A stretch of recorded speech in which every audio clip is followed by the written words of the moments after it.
Welcome students. Welcome to my YouTube channel English by Pulaknath, and I Pulaknath, assistant teacher of Purbo Barashat Adarsh Vidyapith, am today going to discuss on the poem The North Ship written by Philip Larkin. The poem The North Ship has been included by the West Bengal Board of Secondary Education for the students of class 9, and this poem has been included in lesson 9 in your syllabus. So students, before going through the text, we shall say something very briefly about the poem and about the poet Philip Larkin. Philip Larkin was a British poet who was born in 1922, and he was a renowned English poet, novelist, and he was a librarian as well. তিনি একজন বিখ্যাত ইংরেজ কবি, novelist এবং librarian ছিলেন, and his first collection of poetry was The North Ship, and this present poem, The North Ship, has been taken from his first collection of poetry, The North Ship, and later on he wrote two novels as well. এখানে দেয়া আছে দেখো, Jill and A Girl in Winter.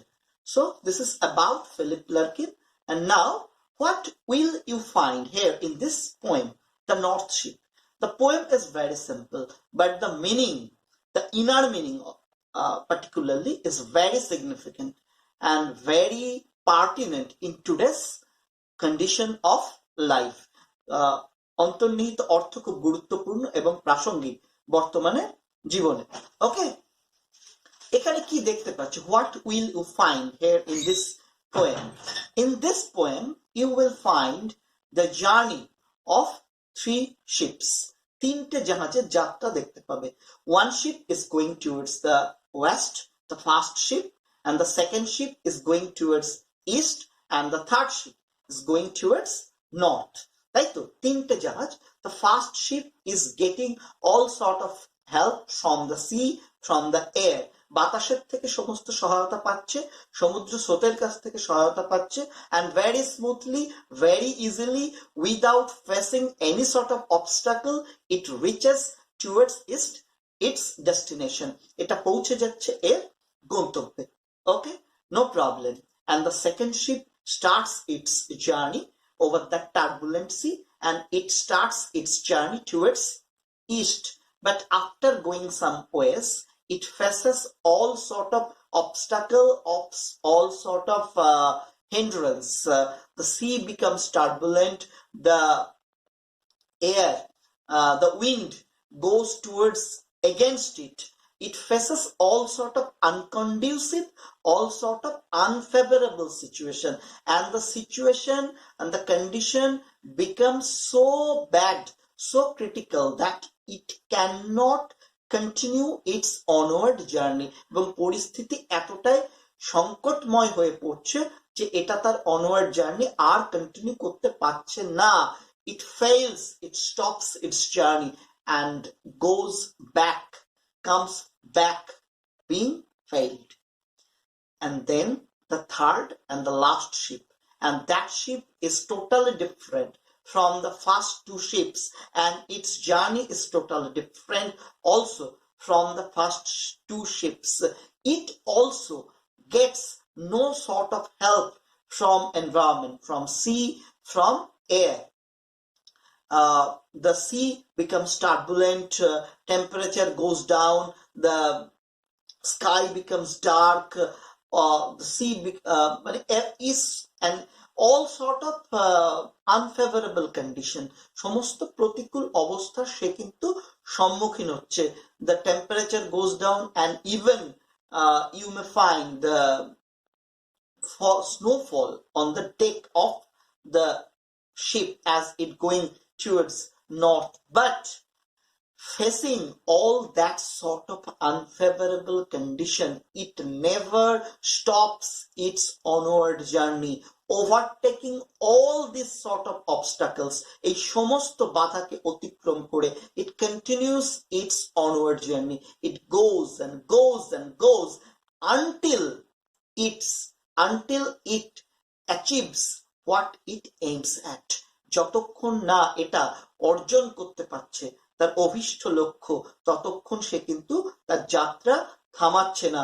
অর্থাৎ রবীন্দ্রনাথের ভাষায় বললে জীবন মৃত্যুকে পায়ের ভিত্ত করে কিন্তু সে এগিয়ে যাচ্ছে এবং থামছে না যতক্ষণ না তার লক্ষ্যে পৌঁছাতে পারছে। তাই তো? তাহলে কি বক্তব্য দেওয়ার চেষ্টা করছেন? What message does the poet Philip Larkin want to convey us? He wants to actually project three different models of life. One is the first ship is the model of life of those people who lead a kind of very happy, very smooth running life.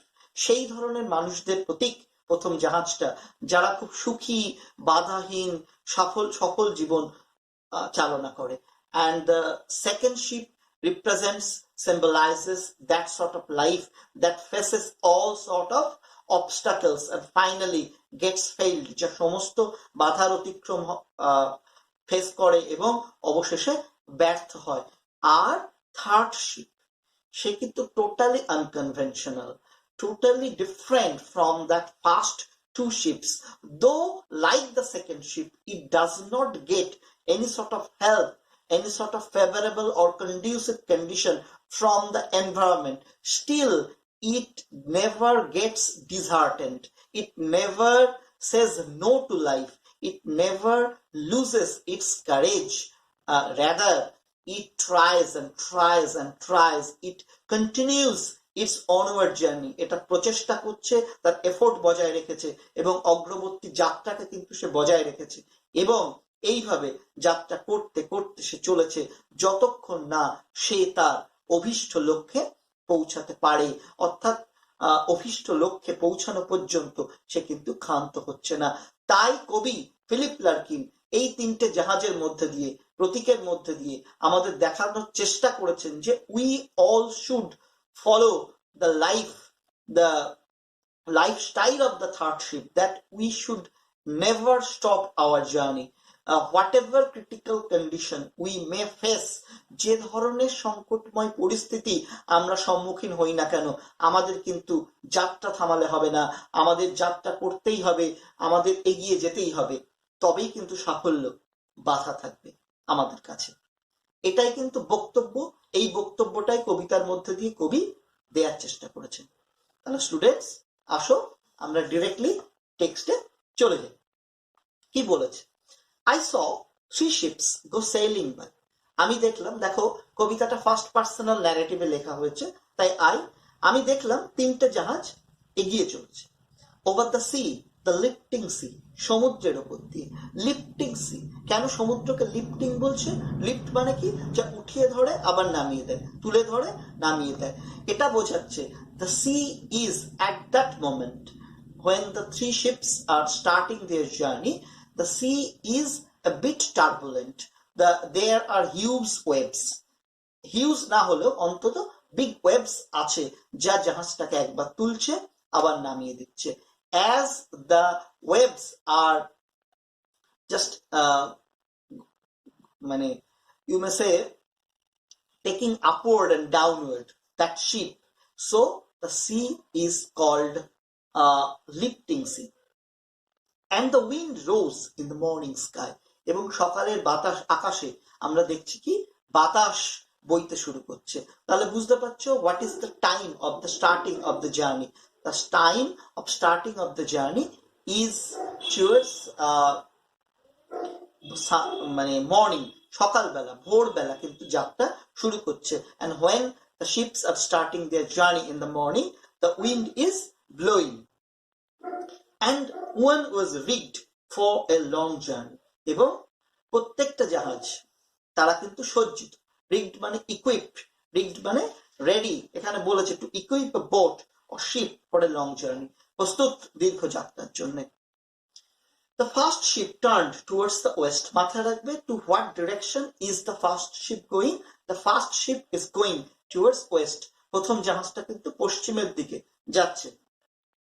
Over the sea, the running sea, সেই সমুদ্রের উপর দিয়ে, যা কিন্তু running. তাহলে দেখো যাত্রা শুরুর সময় সমুদ্র কিন্তু ওই পয়েন্টটাতে তোমার উত্তালি ছিল, এবং প্রথম জাহাজ যখন পশ্চিমের দিকে যাচ্ছে কিছুটা যাওয়ার পরে সে কিন্তু শান্ত সমুদ্র ফেস করছে। রানিং সি কেন বলছে? The sea over which the ship can very smoothly, can very easily go forward. So the sea is called running sea. And by the wind was all possessed and carried to a rich country. And the wind is blowing, and the wind is favorable wind, মানে অনুকূল বাতাস, অর্থাৎ জাহাজটাও যেদিকে যাচ্ছে বাতাসও কিন্তু সেই দিকে প্রবাহিত হচ্ছে। তাই বলছে wind has carried the wind, and by the wind was all possessed, বাতাস যেন ঘিরে ধরেছে জাহাজটাকে এবং ক্যারি করে তাকে নিয়ে গেছে।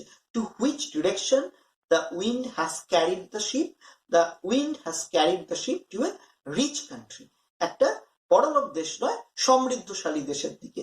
অর্থাৎ সে যে ডেস্টিনেশনে পৌঁছাতে চেষ্টা করেছিল প্রথম জাহাজ কিন্তু সেই ডেস্টিনেশনে পৌঁছাতে পারছে, সে একটা সমৃদ্ধ দেশে পৌঁছে যাচ্ছে। তাহলে this is the journey of the first ship. No sort of obstacle, no sort of hindrance, very smoothly over the running sea, and getting the help of the wind, the fast ship has very easily reached to a rich country. Okay, now the second ship, the second turned towards the east. দ্বিতীয় জাহাজটা পূর্বের দিকে গিয়েছে। Over the sea, the quaking sea, সেই সমুদ্রের উপর যেটা কম্পমান, কোয়েকিং যা কাঁপছে। কাঁপছে কেন? কোয়েক কথাটা আর্থকোয়েক, কোয়েক কথাটা শুনেছো? কাঁপছে এই কারণে যে the current is very strong in that sea, ওই সমুদ্রে স্রোতটা কিন্তু খুব শক্তিশালী, এবং there are huge waves as well. So when the ship is going forward, it's being shaken by the speed of the water, by the speed of the current. স্রোতের গতিবেগে জাহাজটা কিন্তু কাঁপছে, বোঝা গেল? So it is called the quaking sea. As যদি earthquake হয় আর একটু ভালো করে বুঝলে কেমন কাঁপার একটা অনুভূতি হবে, you will feel a kind of tremor as the land is shaking. So the water is not very cool, is not very calm, quiet. It's getting there are huge waves. So it feels, but it is being felt that the ship is shaken, quaken. So the sea is called a quaking sea. তাই এটা মনে হচ্ছে জাহাজটা যেন কেঁপে উঠছে। Okay, and the wind hunted it like a beast to anchor in captivity. আর বাতাসটা কেমন ভাবে তাড়া করেছে, কেমন ভাবে তাড়া করেছে জাহাজটাকে, মানে তোমার like a wild beast hunted it like a beast, wind hunted it like a beast. যেমন বন্য পশুরা, ধরো সিংহ বা অন্যান্য যারা শক্তিশালী পশু, তারা যখন শিকারকে তাড়া করে, কিভাবে তাড়া করে? খুব সুন্দরভাবে সিস্টেমেটিক্যালি তাড়া করে না, একদম ওয়াইল্ডলি তাড়া করে, হ্যাঁ, যে এদিক দিকে ওদিক দিয়ে যেদিক দিয়ে খুশি। Similarly the wind has also just chasing, you may say, just chasing the ship, জাহাজটাকে এদিক থেকে ওদিক থেকে, from different direction. It is not coming from a single direction, not is blowing, the wind is not blowing in an uniform direction, rather from different direction, বিভিন্ন দিক থেকে, it is almost chasing the ship, the second ship, জাহাজটাকে তাড়া করেছে যেন। Two anchor in captivity, উদ্দেশ্য কি? যেন আটকে দেওয়া যায়। অ্যাঙ্কর মানে কি? নোঙর করে দেওয়া যায়। যখন নোঙর করে জাহাজ তখন কি চলতে পারে? চলতে পারে না। তাই বাতাসটা from different direction has chased the second ship in such a way so that the ship cannot go forward. এমন ভাবে বিভিন্ন দিক থেকে বাতাসটা সমুদ্রকে তার ওই দ্বিতীয় জাহাজটাকে তাড়া করেছে যেন জাহাজটা একটু এগোতে না পারে। বোঝা গেল? এটাই উদ্দেশ্য, এটা তার যাত্রা যেন থামাতে বাধ্য হয়। তাই কি হচ্ছে? তাই হচ্ছে, এবং অবশেষে the second ship is almost captured by the unfavorable wind and it cannot anymore go forward towards its destination. It fails in its journey. Now see what happens to the third ship. The third ship drove towards the north. তৃতীয় জাহাজ কোন দিকে যাচ্ছিল? তৃতীয় জাহাজটা যাচ্ছিল কিন্তু উত্তরের দিকে। Over the sea, the darkening sea. সেই সমুদ্রের উপর, যেটা অন্ধকার সমুদ্র। অন্ধকার কেন? এক্ষুনি তো সকালবেলা যাত্রা শুরু করলো। Dark in the sense that after going forward for some time the weather becomes inclement. আবহাওয়া কি হচ্ছে? আবহাওয়া ইনক্লিমেন্ট হচ্ছে মানে প্রতিকূল হয়ে যাচ্ছে, এবং মেঘ আসছে। মেঘ এসে টোটাল লাইট, আলোটাকে কমিয়ে দিচ্ছে। তাই বলছে ডার্কেনিং, এবং সমুদ্রটাও যেন অন্ধকার হয়ে যাচ্ছে। So as there is dark cloud, so the sea also becomes dark. So the poet has called the sea as darkening sea. দেখো 3 রকম বলেছে, একটা lifting sea, running sea, quaking sea, আর তোমার এখানে ডার্কেনিং সি, 4 রকম বলেছে। But no breath of wind came forth, and then no breath of wind came forth মানে বাতাসের একটু শ্বাস কিন্তু বেরিয়ে আসেনি। then what does it mean? মানে এটাই বলছে যে after sometimes very strangely it happens that weather becomes so inclement, the weather becomes so unfavorable that there is no wind. বাতাস হঠাৎ করে বওয়া বন্ধ করছে। সেকেন্ড শিপের ক্ষেত্রে কি হয়েছিল? বিভিন্ন দিক থেকে বাতাস এসে এটাকে আটকে দিয়েছিল, এটা যাত্রা করতে পারেনি। এখানে হঠাৎ করে বাতাস ফল করে যাচ্ছে। আর আগেকার দিনের জাহাজের কথা ভাবো, জাহাজগুলো কিসে চলতো? পালতোলা জাহাজ ছিল। ছবিতে দেখতে পাচ্ছ পালতোলা জাহাজ। এই পালতোলা জাহাজগুলো কিন্তু বাতাস ছাড়া একটু এগোতে পারবে না, তাই হঠাৎ করে বাতাসটা ড্রপ করে যাচ্ছে। As the wind drops naturally the ship stops going forward, এটা আর এগোতে পারছে না। তাই বলছে but no breath of wind came forth, বাতাসের একটু শ্বাসও যেন আসেনি। and the decks shone frostily, এবং ওই জাহাজের যে পাটাতন সেখানে কিন্তু চকচক করছে তোমার বরফ কণা, ফ্রস্ট। কেন বরফ কণা পড়ছে? এই কারণে ফ্রস্ট পড়েছে যে এটা it started its journey towards north. আর নর্থে কি আছে? নর্থ হচ্ছে নর্থ পোল। যত আমরা নর্থের দিকে যাব, what will happen? Towards north পোলের দিকে যাব, the temperature will go down, temperature কিন্তু নেমে যাবে। It happens here in this case the temperature goes down, and naturally after a certain time frost deposits on the decks of the ship.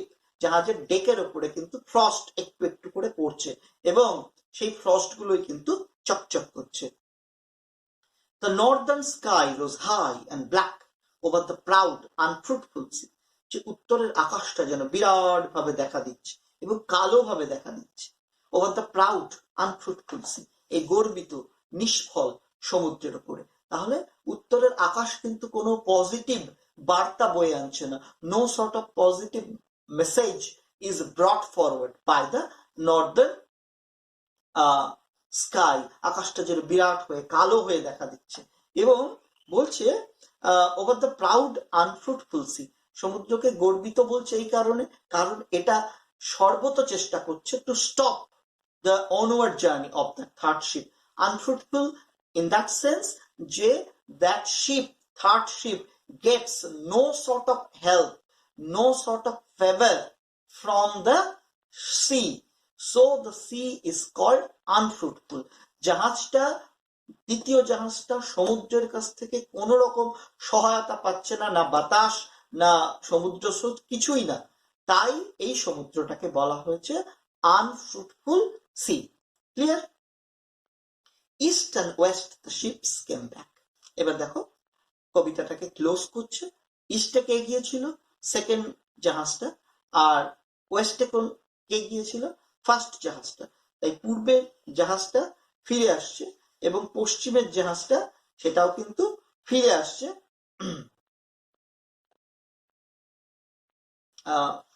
দুটোই ফিরে আসছে। কিভাবে ফিরে আসছে? Happily or আনহ্যাপিলি।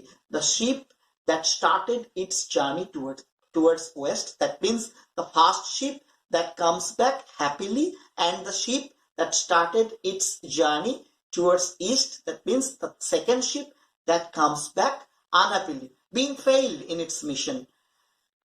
But the third went wide and far.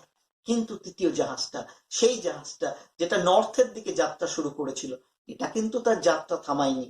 এটা কেমন ভাবে চলেছে? ওয়াইড অ্যান্ড ফার, আরো দূর চলেছে। ইনটু অ্যান আনফরগিভিং সি, সেই ক্ষমাহীন সমুদ্রের মধ্যে। Why the sea is called unforgiving? The sea is called unforgiving because the sea has presented to that ship all sort of obstacles. যেহেতু সমুদ্রের কাছ থেকে শুধু বাধা ছাড়া তৃতীয় জাহাজটা আর কিচ্ছু পায়নি, তাই এই জাহাজ শিপ সমুদ্রটাকে বলা হচ্ছে আনফরগিভিং। এইটা কিন্তু আসে, তাহলে এইটুকু লিখতে হবে, the sea is called unforgiving because it presents to the third ship nothing but all sort of obstacles. কেবল বাধা ছাড়া কিছুই দেয়নি, তাই একে বলা হচ্ছে ক্ষমাহীন, নিষ্ঠুর, হ্যাঁ, cruel. Unforgiving means cruel sea. তাহলে সেই সমুদ্রের মধ্যেও কিন্তু উত্তরের জাহাজ এগিয়ে চলেছে under fire spilling star. Fire spilling star কি? ধূমকেতু, কমেট, এবং দেখা যাচ্ছে কি আকাশে ধূমকেতুর উদয় হয়েছে। The rising of comet of fire spilling star is associated with the danger, is associated with all sort of ominous symbol. ধূমকেতুর আবির্ভাব বা ফায়ার স্পিলিং স্টারের আবির্ভাবকে মনে করা হয় সমস্ত অশুভ সংকেতের সাথে, তাই তো? তাই এই মনে হচ্ছে সেই ধূমকেতু দেখা গিয়েছে আকাশে, তাই সমস্ত অশুভ সংকেত, সমস্ত অশুভ বিষয়, সমস্ত বাধা কিন্তু তৃতীয় জাহাজটার জন্য প্রস্তুত। Still it does not stop its journey, it goes wide and far. তবুও তৃতীয় জাহাজ কিন্তু তার যাত্রা থামায়নি, এটা ওয়াইড অ্যান্ড ফার যাত্রা করেছে। and it was rigged for a long journey. কেন? কারণ এটা তার দীর্ঘ যাত্রার জন্য প্রস্তুত ছিল। তাহলে কি দেখতে পাচ্ছ? এই তৃতীয় জাহাজটাকে আমাদের ফোকাস করতে হবে। তাহলে তার থার্ড, তাহলে প্রথমেই বলেছি, আবার বলছি, three ships represent three sort of life.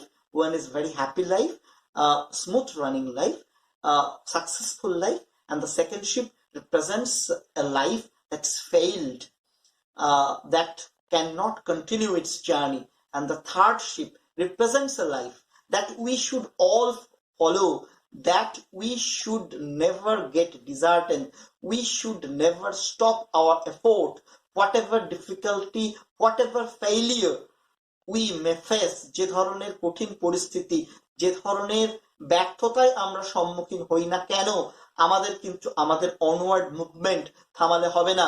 Like that third ship we should go forward and forward until we achieve what we want. যতক্ষণ না আমরা অর্জন করতে পারছি যা আমরা চাই। তাহলে এই কবিতাটা এই পর্যন্তই স্টুডেন্টস। কেন তোমাদেরকে দেয়া হয়েছে? কারণ তোমরা ক্লাস 9-এ পড়ো, 14 বা 15 বছর বয়স, very critical time of life, তোমাদেরকে অনেক হার্ডশিপ এর পরবর্তী লাইফে ফেস করতে হবে। তাই যাতে সেই হার্ডশিপ ফেস করে ওভারটেক করে তোমরা যেতে পারো, এই মোটিভেশন তোমরা পেতে পারো, সেই জন্য কিন্তু এই কবিতাটা তোমাদের সিলেবাসে অন্তর্ভুক্ত করা হয়েছে। আমি আমার মতো করে ব্যাখ্যা করে অ্যানালাইজ করে কবিতাটা তোমাদের বোঝানোর চেষ্টা করলাম। আশা করি ভিডিওটা তোমাদের ভালো লেগেছে। শেষ পর্যন্ত ভিডিওটা দেখার জন্য সকলকে ধন্যবাদ। If you face any sort of difficulty in understanding any phrase or line of that poem, feel free to put your comment in the comment box, and if you like that video, make a like, put a like button, and don't forget to share the video, and don't forget to subscribe to my channel. Thank you to all.